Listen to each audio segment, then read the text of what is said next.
Itinanghal bilang nangungunang rice farmer achiever ang isang magsasaka mula sa bayan ng Alicia Isabela matapos makaani ng 14.07 metric tons per hectare sa wet season at 10.74 metric tons per hectare sa dry season gamit ang hybrid rice.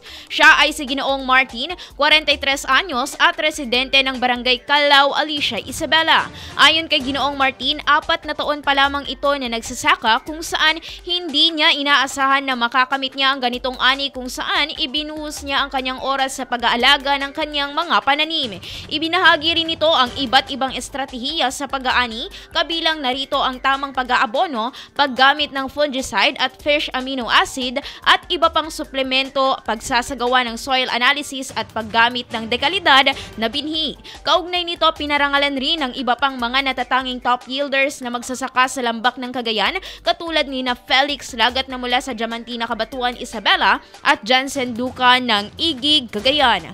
Idol, nanunuyo ba at humihina ang elasticity o pagbanat ng balat? Bumababa ang fat levels sa ilalim ng balat, gayon din ang collagen availability sa katawan, kaya naman 50 pa lang mukha ay kulubot na. Para mapigilan ang mabilis na pagtanda, mag-DTX 500 na. Pinaparami ang cell regulators gaya ng retinols, peptides at growth factors para sa collagen metabolism and productions. Sa DTX 500, hindi lang balat mo ang magiging makinis kundi ang selula ng iyong buong katawan. Para maging healthy, mag-DTX 500 palagi.